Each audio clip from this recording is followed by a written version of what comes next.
आजकल social media पर एक सवाल बहुत घूम रहा है। भाई रोज के खाने में कौन सा नमक इस्तेमाल करना चाहिए? कोई कुछ कहता है, कोई कुछ। तो आज इस पूरी उलझन को हमेशा के लिए दूर करते हैं। तो चलिए कहानी शुरू करते हैं सबसे आम नमक से, यानी आयोडीन वाले नमक से।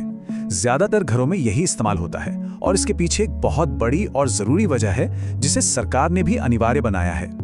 तो ये आयोडीन का इतना जिक्र क्यों होता है? देखिए, आयोडीन एक बहुत जरूरी मिनरल है।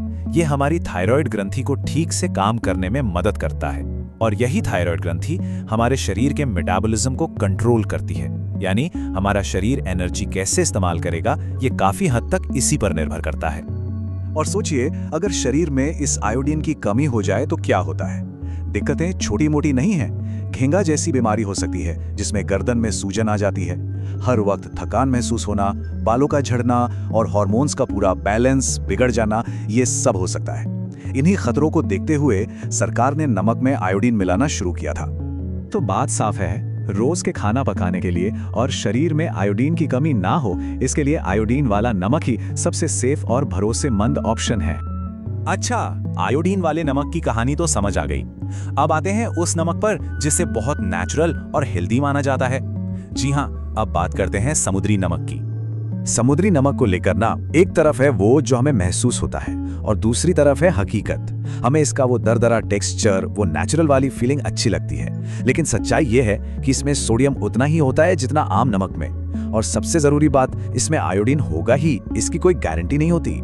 तो इसका मतलब क्या हुआ? इसका मतलब है कि समुद्री नमक स्वाद और टेक्सचर के लिए बेहतरीन है।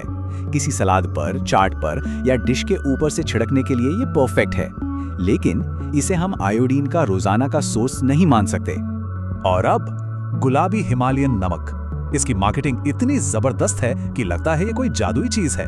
तो चलिए इस प्रचार के पर्दे के पीछे की असलियत को देखते हैं। इसमें 84 तरह के मिनरल्स हैं। ये बॉडी को डिटॉक्स करता है।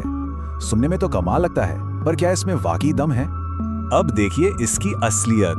गुलाबी नमक भी 98% सोडियम क्लोराइड ही है। जी हाँ, बिल्कुल हमारे साधारण नमक जैसा।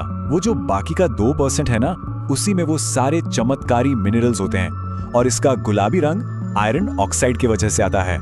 तो फिर सवाल उठता है कि उन 84 मिनरल्स का क्या? देखिए, वो हैं तो सही, पर इतनी कम मात्रा में है कि शरीर पर उनका कोई खास फायदा हो, ये कहना बहुत मुश्किल है। तो जो हेल्थ बेनिफिट्स का प्रचार है, वो असल में मार्केटिंग ज्यादा है। तो हमने तीनों नमक की कहानी समझ ली।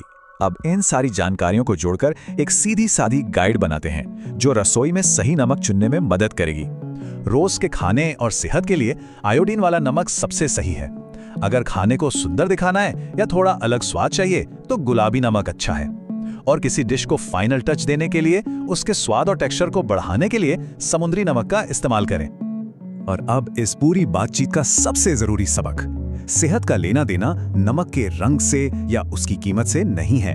असली चीज ये है कि दिन भर में कुल कितना सोडियम खाया जा रहा है। नमक कोई भी हो, उसकी मात्रा हमेशा उसके प्रकार से ज्यादा मायने रखती है। तो अब जब सारे तथ्य सामने हैं, तो ये सोचना बनता है कि अपने परिवार की जरूरतों को देखते हुए रसोई के लिए कौन सा नमक चुनना सबसे समझदारी का काम है। उम्मीद है ये जानकारी एक बेहतर फैसला लेने में मदद करेगी।